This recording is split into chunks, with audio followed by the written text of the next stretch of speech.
Welcome back to Medrash Umaisa, sharing a story for this week's Parsha, Parshas Devarim, and for this special Shabbos, Shabbos Chazon, which this year is the Shabbos Shechol Bo Tisha B'Av.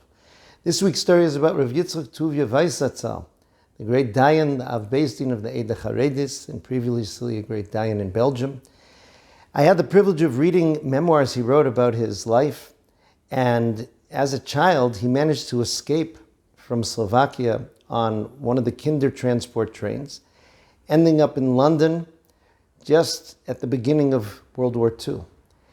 He finally managed to find a place in London that was appropriate for a young yeshiva student, and then the Blitz began, and the British government moved 1 million children from London out into the British countryside.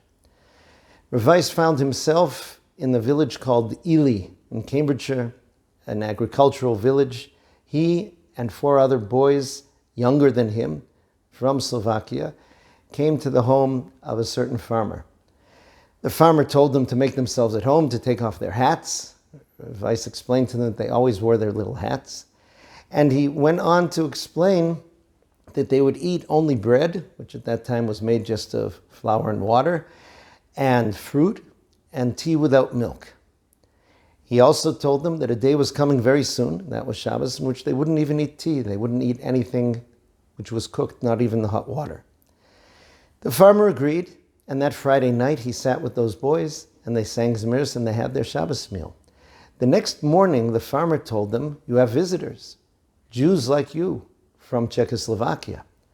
There was a car in front of the house in the middle of Shabbos, and a man came out with his wife and introduced himself as Dr. Mandel from Prague.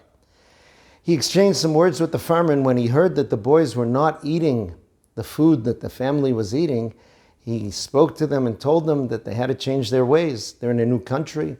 It's pikuach nefesh, and they have to be grateful for what they're being given. The young Yitzchak Tuvia stood up for himself and spoke and told Dr. Mandel that they would not change their ways. They didn't come to England to abandon their Judaism, but to continue their Judaism. When he saw that Yitzchak Tuvia, who was one of the older boys, he just turned 13, they put their attention to the younger boys, trying to convince them to eat.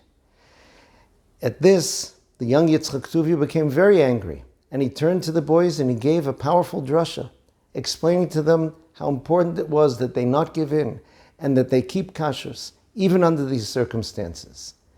There was one boy, the youngest boy, 8 years old, who was perhaps scared and probably hungry and was almost going to give in. And Yitzchak Tuvia told him, he says, "I know where you come from. Your father was a shochet in Pressburg." He says, "Your father devoted his life to kashrus. Don't give in." And the boy remained steadfast. Eventually, he managed to contact the Sasva Rebbe in London. They got some better conditions in that town, but eventually he and a friend ran away, first to Bournemouth and then ended up in Schneider's Yeshiva in London. In order to escape from the institution that he was in, he had to leave his papers, leaving himself as an undocumented alien in England for 4 years. But all of that was worth it to him and enabled him to become who he became. When he thought about that Shabbos, he looked back and he said, "I had just become bar mitzvah that Wednesday." The custom in his community was that the bar mitzvah boy would give a drasha on the Shabbos just after his bar mitzvah. He said, looking back, I realized that that was my bar mitzvah drasha. This week's Parsha begins Sefer Devarim, the last drasha of Moshe Rabbeinu to Am Yisrael. It's appropriate at this Parsha of a drasha to learn about the first drasha of a very great man who went on to give many, many more drashas and strengthen and help many more Jews over his long and fruitful life. Zchus hayogen aleinu. May everyone have a wonderful Shabbos. May be zochet to a geula shleima and the yontiv of Tisha B'Av b'mehera v'yameinu.